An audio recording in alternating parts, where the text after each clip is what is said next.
Well, hello everyone and welcome back. I'd now like to introduce you to panel one today and introduce the moderator, Graham Allan. Thank you, Graham. Well, thanks, Jeanette. It's a tradition at our DAM conferences that we do a little bit of an exploration of what's new and exciting in the technology behind digital asset management.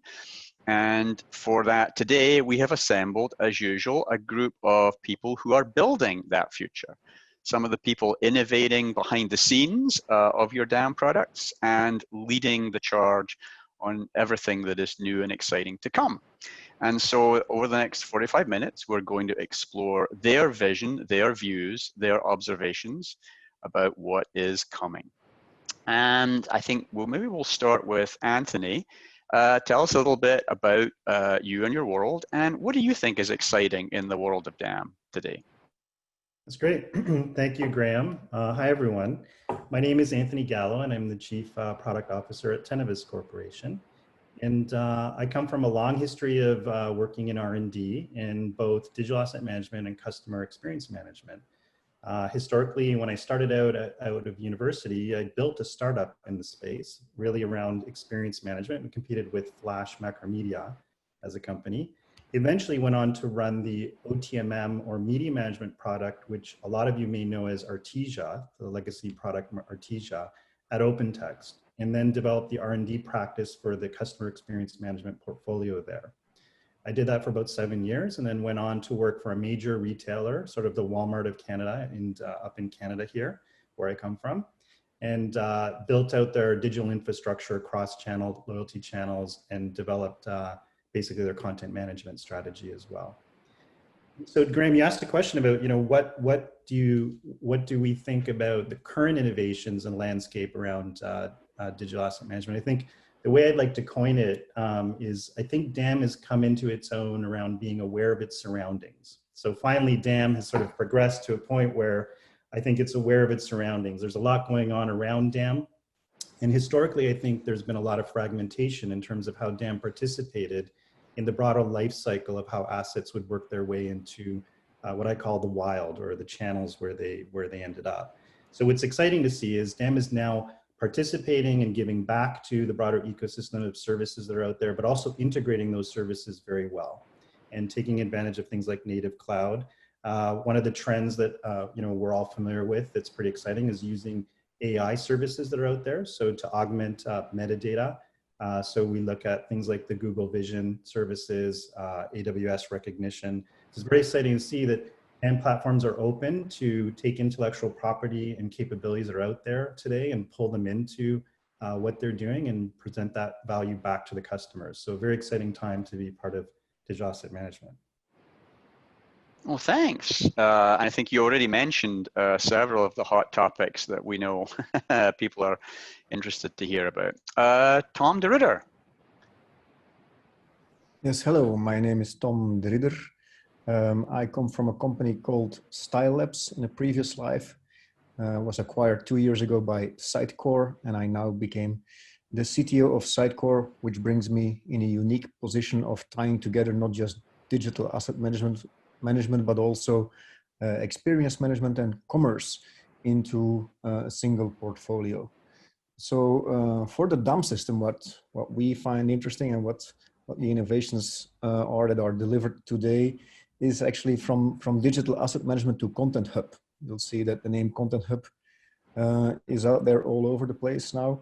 And so at Sitecore, we were one of the first to start incorporating that idea of a adaptive graph model and store more than just assets into your DAM system, but all kinds of content like product content, etc. Next to this, I think a global delivery service on top of your DAM makes a lot of sense, that you don't need to copy out all of the assets to a multitude of channels and creating an immense number of copies. It's not only just bad for nature, but it's also very cumbersome. Once the assets are copied and out there, they're lost, right? And if you have to do a callback or a change, you're out of control. So having that service with a CDN on top of your DAM, so that every downstream system can just call assets in real time without downloading them, is something that we see. very, very valuable. Next to this, all of the AI stuff, like Anthony managed already, subject detection, sentiment detection, focal point cropping, all of that is great, but tying that together with what we see in the experience management system from AI and being able to do predictions on what content would work is actually the pot of gold at the end of the rainbow. And then the last thing that I want to mention is real-time collaborative editing, like you have in Google Docs. People want to see each other typing, people want to see each other drawing on images. So we've added that also today, that in the remote world that we live in, there is at least some real-time interaction. Nice. And then we'll move along. Tom Sloan, tell us a little bit about your world. Thanks, Graham. My name is Tom Sloan. I'm the Director of Marketing Technology for ICP. We're not a vendor, we're platform agnostic, but we do help lots of different clients at many different stages of their digital asset management or their content ecosystem journey to maturity. As a result of being platform agnostic, we have the pleasure of working across a number of different leading platforms. So we do get to see lots of different ways of doing things, and you know, a lot of the innovations that are sort of coming down the pipeline. In terms of the top things that excite me about digital asset management in the coming months and years, I think that integration capability has obviously been big on everyone's agenda for a while, and now we're starting to see some of the fruits of all that hard work in the back end. You know, allowing not just marketing users, but a variety of different users to access their content, edit the metadata, amend rights, version assets from platforms that they feel maybe more comfortable in, creative tools, for example. So I think that's going to continue to grow, and the number of ways in which users can interact with that content from lots of different touch points will continue to expand. I think that there is a lot more smarter ways that relationships can be built between different objects. So be it digital assets, images, a moving image, with documents and other different types of objects that are managed digitally now as well. And not just a simple parent-child relationships, but multiple layered and complex relationships that benefit users in terms of search, but also obviously some of the nice reporting things that we're being able to do. Okay, and Vanja. Thank you. So my name is Vanja Brzin. I come from a company called Celtra, similar to Tom Sloan, not a dam vendor, but rather you know, a software company working very adjacent to the dams. I personally come from a creative background, more of an agency background, but for the past 6 years working as product marketer at Celtra, where I'm maybe on the other side of the spectrum. If I compare myself with my co-panelists, where we work with brands that use different, you know, dam solutions and help them basically sometimes make the best out of it or extend the usage of them into other areas, such as creative production, where our product sits. So Celtra's, you know, core product is creative automation that helps marketers scale content production into thousands rather than just tens. And I think what excites me from that perspective when it comes to dams is to see much tighter kind of like integrations, collaborations, and really easier workflows for brands to really utilize everything that sits in the dams to its maximum, you know, capacity, repurpose things as much as possible, use them, as mentioned, across markets without, you know, duplicating workflows. I think just the whole efficiency, effectiveness game is more relevant than ever, especially in these times. At the same time, as you know, you many touched already, cloud-based services that are as unnoticeable almost as possible. I think like in an ideal scenario, you know, a DAM or a platform like Celtra is almost like it's so good that I almost don't have to log in. I think today, what I would love to see in all of these technologies is more focus on UX actually, because that's like what I see from our perspective, also being sometimes users of different dams across the board, is that they're just really hard to use is a very, very often feedback, you know, and people want to almost replace a dam with something like Celtra, which we're not. We're a creative automation solution that sits on top maybe of a dam.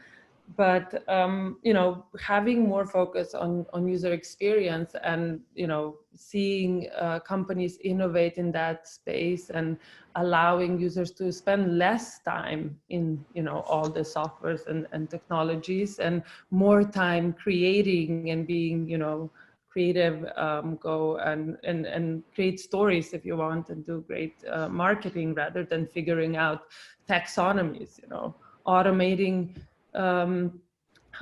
application of metadata or a brand specific taxonomy. I think those areas in general excite me, and I would love to see, I'm excited to see where we will go from there. Well, Vanja, maybe you could expand a little bit your comment there about cloud. You know, we've talked about cloud for years in asset management. How mature do you now see that? Is cloud now the norm? And how has cloud changed your approach to asset management as a discipline? So I think, I mean, cloud, if ever it was reality, is today, because if nothing else, the reality of a pandemic forced us to go into a cloud. I think like having things, you know, on personal computers or on some servers is just like not sustainable. And I think that's almost a norm today. Then it's just a question of how much you can consolidate the clouds. I think what then happens is a lot of disparity, that you have the same teams using multiple cloud solutions and you don't have a common denominator. That's why I also mentioned, you know, taxonomies and some sort of a order that we need to bring into these different solutions if we want to use them effectively. Because if we use multiple cloud services, we haven't really done anything, right? It's the same, almost like it's as inefficient as having files on your personal laptop if these things don't talk to each other and they're not built on the same common denominator. At the same time, the collaboration aspect kind of follows that same line. I think it's almost like an expectation that all tools in the future will have multi-user usage capabilities, as one of the panelists mentioned before, just being able to collaborate in real time and like forget about, you know, version 1, version 2, version 375 is, in my opinion, one of the more important kind of aspects of the whole working in the cloud. Well, Anthony, you described a sort of a personal journey in asset management that has seen a lot of the transformation of the infrastructure behind the tools. You know, what's your perspective on cloud and where cloud is today and where it might be headed? I think when we talk about cloud, we need to talk about maturity as well. So various different cloud capabilities are on a different life cycle in terms of their overall maturity. And the way I would say, you know, the most mature cloud capabilities have services that add tons of value, and those other ones are really commodity oriented from an infrastructure perspective. And so I think the way Tenovos has looked at this opportunity is to really invest in native cloud capabilities and take advantage of the innovation that's been going around in terms of past capabilities and services.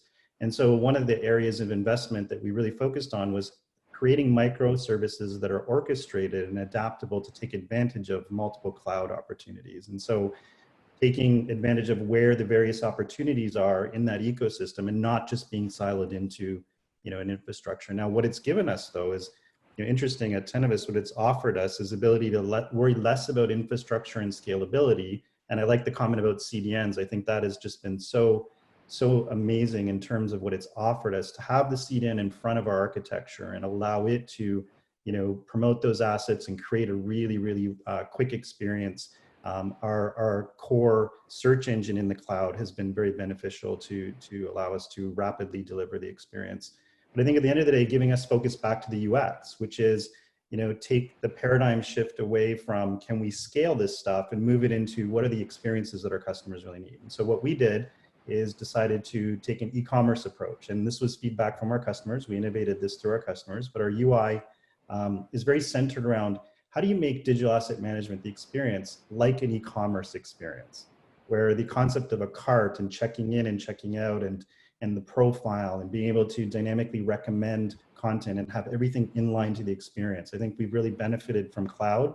So we got the chance to focus on a really compelling user experience strategy. So that's been a huge benefit for us.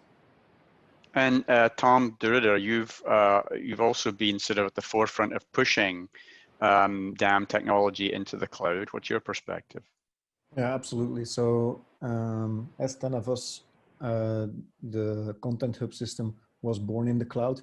And I can say it very simply, we were unable to deliver a global solution without the cloud. I think it helped us just to build the system. This wasn't possible before there was any cloud, or it would be incredibly expensive to do so, or slow across the globe. That's also something. So what I found was we were scared that adoption in large enterprises was going to be slow with cloud, but to our surprise, it was very quick actually. We started with this 7 years ago, and we got some big enterprises on board on day one, and we were many of the first cloud ventures of some of those companies where they had everything on-prem. They started with DAM in the cloud, because you can imagine that some of the network engineers were happy to have those big files out of their own network and have them tucked away in our cloud. So the adoption was quicker. What we also fought with in the beginning, certainly with large companies, was from customization to configuration in the cloud. There's no just developing everything you want and then deploy it to the cloud. So you have to configure, and so we've made our system extremely configurable. But that's been a learning curve for a lot of our customers, but I think we're happy we made that decision, and a lot of them are also happy that they now can upgrade without hassle. That wasn't the case when they were on-prem. And the last thing is being in the cloud actually shifts the whole discussion from technology to value on day one. What value can this system offer for the customer? And that's a different discussion than how should we install this and blah, blah, blah. So I'm not going to say technology is not important, but it's not hijacking the discussion anymore, and it's about value. And that's what we see as interesting. Well, and Tom Sloan, maybe you can pick up on that thread too, but also an interesting question has come in from the audience. My company prefers to be non-cloud server based. Will we be left behind? Tom Sloan, will they be left behind?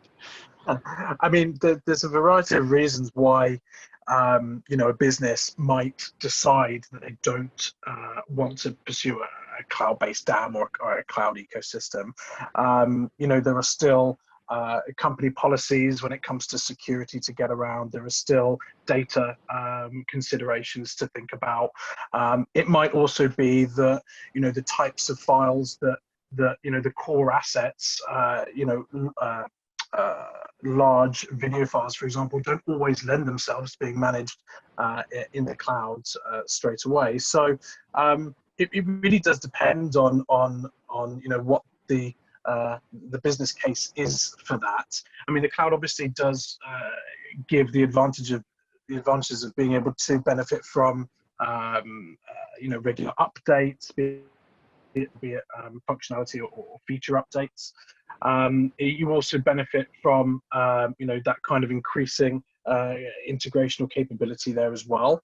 I think that Tom, Anthony, Vanja all discussed things like performance and scalability, and I think that's very true. I think there's an interesting consideration with the cloud SaaS and managed service models, which really drives focus on where your key stakeholder within the business sits. Historically, applications and technology might have been firmly rooted with a decision maker in the on the IT side of the business.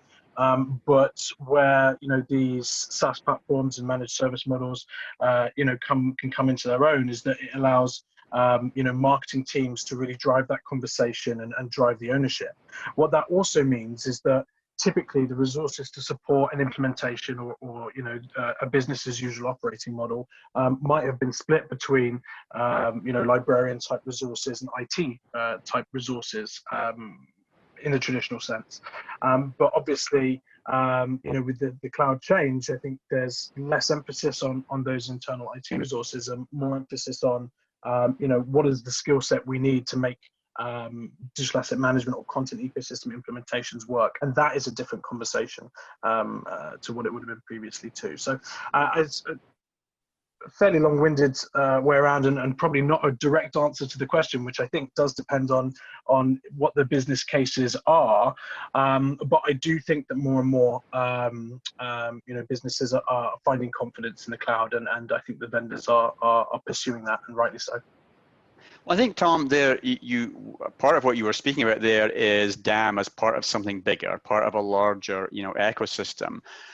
With the technology where it is today, and cloud being a big piece of that, what is now, what's good about the integration landscape, and what is still challenging about the integration landscape? Well, for me, keep going. Yeah, sorry. So I think, and Tom DeRidder touched on this earlier. I think when we talk about digital asset management, there is DAM as a specific practice and has an application with a specific set of use cases, and there are the content hub model, which includes elements of what traditionally would have been other platforms. Maybe it's MRM. Marketing resource management, maybe it's PIM, maybe it's CMS or social distribution, for example. So I think that the ability to integrate with any system is vital, but there are going to be some applications that are much more worthwhile pursuing depending on the DAM strategy that you're going for. And I think that there is still a question as to is it better to have a number of platforms that are considered best in class, a digital asset management tool, an MRM tool, a CMS tool, or is the content hub route a better fit for your organization? And I don't think there's a right answer there, but I think that there are a number of factors that you need to consider before you went ahead with just picking one of those routes and going ahead with an implementation. Hey, Vanja, as somebody with a creative perspective, what does it mean to you to have DAM slide elegantly into that bigger picture? Yeah, thank you. I think in general, I would, completely agree with Tom Sloan, because I think as many, DAM users, DAM companies that use them, you have that many different use cases you have, and given that they all are pretty, flexible and, customizable, it also ends up being used very differently. And a set of integrations just like out of a textbook is definitely not the right approach. And even from our perspective, when we look into, integrations and partnerships to a DAM, to have this very smooth flow of assets from a DAM to Celtra and then back, that ideally, I wouldn't even have to log into a DAM. As a creative, you almost you want to be in your creative tool. And DAM is not necessarily the tool of a creative designer or production person, but you need to be connected to it. You need it. It's your source of, assets. It's managing everything from, digital rights to what you should use, what you should not use, where it has to go. So there needs to be a connection, but, that connection should be basically as seamless as possible. So I don't have to log in, log out into a multitude of different systems. I think that's definitely a number one priority on my list when it comes to these type of integrations. However, from our perspective, we always look at it also very pragmatically.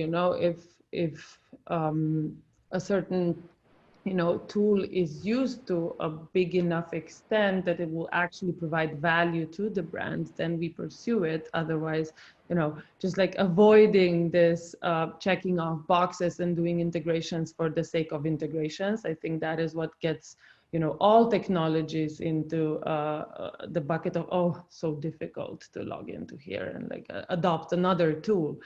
I think rather just like thinking about it, what value does it bring, right? Will it really, and for that we need to have a certain level of adoption. Like if we as a creative automation tool are producing a large set of assets, and the majority of original assets come from a DAM, yes, then it makes, and it's one DAM, of course, then it makes sense. But if it's just, 10% from a DAM, but then the other 90 live in, I don't know, other tools and personal computers on Drive, on Dropbox, then, an integration definitely isn't. And that's what I meant before with that. It was also just like a cohesive approach. I think now people are getting to a stage where they understand the value of centralized asset management, especially with, scaling remote work. I think that really brought a lot of pains to the surface. And with that, I think integrations will maybe have even more sense, because you're bringing everything, you're even more motivated to bring everything into one place. Well, so you mentioned a couple of things there that relate to user experience, and you mentioned user experience, earlier on too. That's obviously critical to adoption and success. What do you think matters in user experience, and where are we still challenged in the user experience of asset management today? Like my guess, or like my experience, is that it depends on the user type and the primary group of users. I think historically, as it has been mentioned, DAMs were managed more in the more maybe IT areas of the companies, and especially designers and marketing teams maybe even didn't touch this. It was just like a repository more for maybe legal and archive forms in some instances. So you have a different set of users, that has a different criteria, that has a higher standard on UX. And I think, there's other tools, especially in the almost like in the creative landscape, say even like the Figmas and Envisions of the world are bringing a whole set of new standards, how collaboration in the cloud should look like. And I think, thinking about DAMs more, I think the e-com analogy is very good, thinking of it as an e-commerce site where I'm shopping for my assets, and like I'm a client, I need to like this experience, so I'm going to use those assets. Otherwise, I'm just going to go around it and ask the designer, oh, can you just send me a Dropbox link? I think like just thinking about also taking the same criteria as we're taking on the very commercial B2C services into DAMs. Like stop thinking about them as, this really scientific almost, technology, but rather as a service, right? In its true software as a service, meaning with the B2C flavor, if you ask me. It just should be a pleasure. A pleasure. Ooh, there's a KPI, right? Is it a pleasure to use this tool? Well, Tom de Ridder, can you maybe elaborate on sort of the technical challenges and implications of achieving that smoothness of user experience vision, and where's the technology today, and where are we headed? Yeah, absolutely. So what we see today is obviously a shift towards mobile and touch devices, not just sneaking into all everyday life, but also into administrative use cases. And so we see people approving stuff and doing workflows on their mobile and touch devices. So making sure that it's not just the ability to search an asset that works on your mobile phone, but also the administrative interface to be able to configure everything and to approve stuff on mobile devices.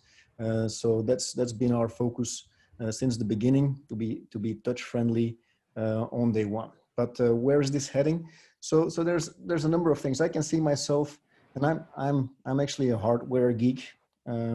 So I see myself getting tired from mobile devices and all of the touch stuff. So what could happen is, and I'm in my synth room here. So here's a synthesizer. This is an actual hardware device that is very tactile. So maybe we could go back to hardware for them, or we could go all the way to brain implants. We've seen Elon Musk doing something this week. So maybe that's the future. I don't know. That's an interesting thought. I don't think I'm going to let Elon Musk get anywhere near my brain yet. That's for sure. I just wanted to say, Tom the Ridder, just voice control is the future, you know. That's it. No hardware, nothing, just voice.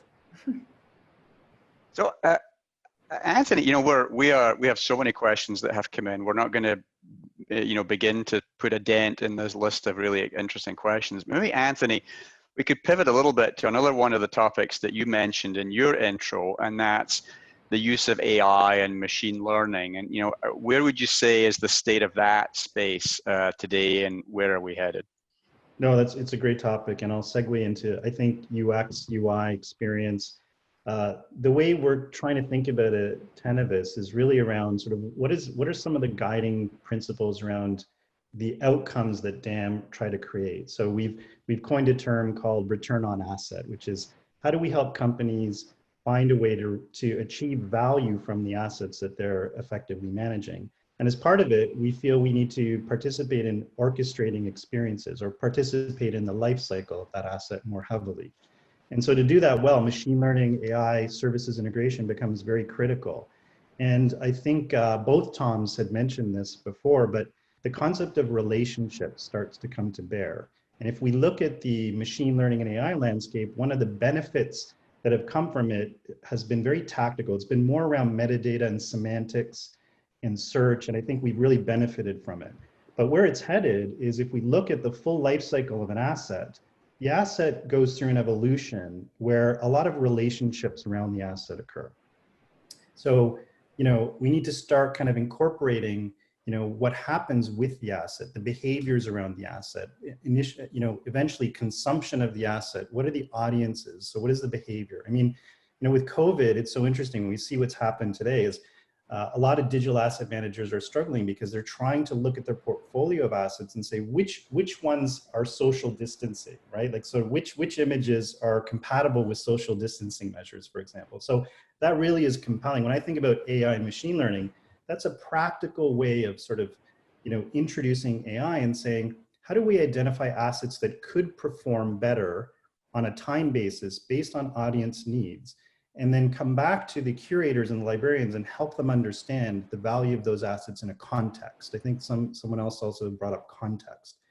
But to take advantage of the modern approaches around deep learning, we need graph technologies that can establish those relationships, extract the relationships, put them into the deep learning models, and then out of the deep learning models, recommendations, suggestions, and ultimately return on asset propositions that, you know, the DAM players could start to participate, I think, in that value chain that historically we've been disconnected from. Tom de Ridder, what would you say is actually real today with the AI and machine learning? What can people go out and use and get real value out of today? Yeah, so what's real today, and I've mentioned it earlier, is subject detection, finding out what's going on an image or on a video, right? Detecting persons, but also detecting emotion, which is very important. How people are reacting on certain things, the emotional talking in a video. Then speech to text is very real too. So having auto subtitles in a multitude of languages. Similarity detection is something that we've added also to find similar images that would also perform good for a certain audience. So those things are real. And on the experience side, auto personalization is also real. So this means that we can find out which asset is going to work best for which audience, and then bring that back into the DAM for later suggestions and predictions. Tom Sloane, maybe your thoughts on AI and ML too, having maybe had the chance to see this across multiple products and spaces. Yeah, it's interesting. I think that I think there's been a lot of a big burden placed on AI's shoulders, expecting that it will solve the tagging of images issue, problem, challenge completely. I think that we're starting to see it now, and I think it will continue to improve. But I think, you know, using AI and machine learning for metadata enrichment is a reality today, and that's what we can expect. Do I think that AI and machine learning will solve the tagging of content forevermore? And you know, at that point, we can say to marketing teams, "Don't worry, just load it, and everything will work." I don't know. I'm yet to be convinced. I think that, you know, in a digital asset management context, certainly in some industries like the pharma industry, for example, things like documents become a more of a primary asset type, and things like sentiment analysis on those documents in order to understand, you know, is this a marketing piece, is it a scientific piece? You know, I think that is very, very real today and very interesting. And I think Anthony, I think Vanja, and I think Tom have all touched on this, but really, I think the exciting thing is that is where AI and machine learning can really benefit the user experience by surfacing content that may be appropriate for a certain type of channel usage, or surfacing content based on recent campaigns that have been viewed or browsed.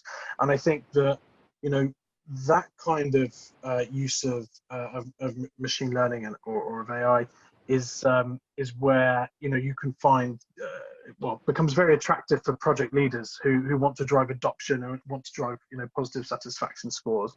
And ultimately, you know, what a lot of program leads will want out of their digital asset management project are you know, critical indicators like how many searches did I have to make in order to find what I wanted, how frustrating is my experience, or how easy is it to find the content that I want. And those are key indicators that program leaders will want to be scoring very highly in order to demonstrate success and demonstrate value to the business. You know, maybe Tom, Sloan, you could also pick up on a question that's come in from the room. I'm going to paraphrase this a little bit, but AI that's cloud enabled versus not cloud enabled. How much does the AI need to be in the cloud versus does it need to be local? I'm tempted to defer to my much more learned colleagues across the panel on this one. My experience of it is cloud-based. So you know, that's kind of where I'm talking about it from. But yeah, perhaps this is one better asked to Mr. de Ridder or Anthony or Vanja, because I don't feel as confident as they might be here.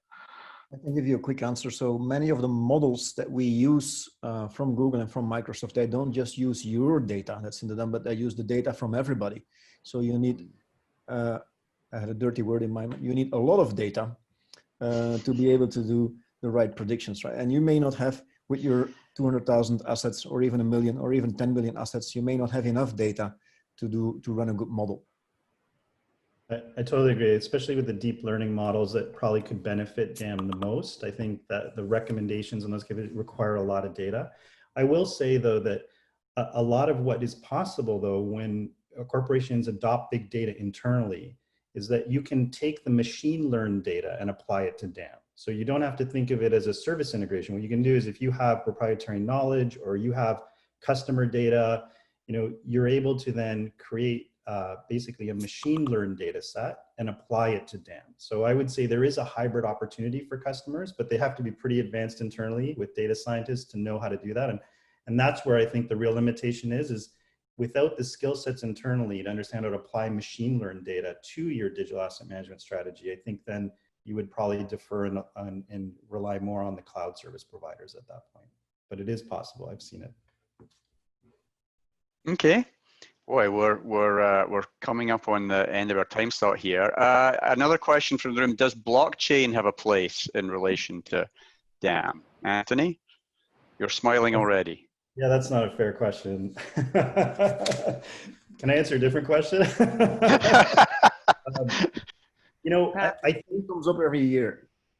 Yeah, it comes up every year, and it's kind of a very classic thing. I think that there's opportunity in all of these innovations. I think blockchain is no different. What's interesting about blockchain, I think more is we talked about centralization.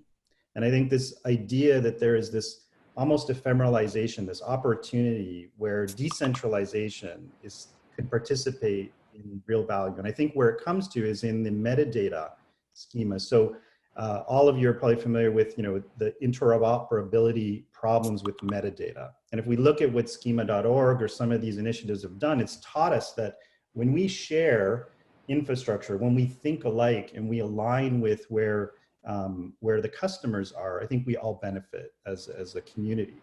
And I think the community aspects of what we're all trying to accomplish together really need to be serviced. I think blockchain provides maybe a bit of a path there to look at highly decentralized way of managing certain aspects of the value proposition. But I think core assets should always be centralized. I think that's kind of the opportunity. In a way, like at Tenovos, what we're trying to do is we're trying to act like a DAM, but think like a CMS. And I think this is setting different precedent for the way we need to imagine ourselves in this industry. So I think the imagination around blockchain can definitely provide us some opportunities in the future. I don't know if there's any practical examples yet, but it could provide us a vision on decentralization of some of the metadata strategies that we're looking at. Vanja, you're also smiling and nodding there. Your thoughts on blockchain? No, I'm just agreeing and passing on that question. We have like maybe only a couple of minutes left. We'll do one last whiz along the panel here, and give us your thoughts on what's top of your digital asset management fantasy list. So what really is the innovation or an innovation that would make a difference, that might be on the roadmap, it's not there yet, but which our audience can look forward to in the future? Tom de Ridder, let's start with you. Yeah, with the competition here, that's top secret, obviously. No, You've already figured out blockchain. That's what. Blockchain's the one.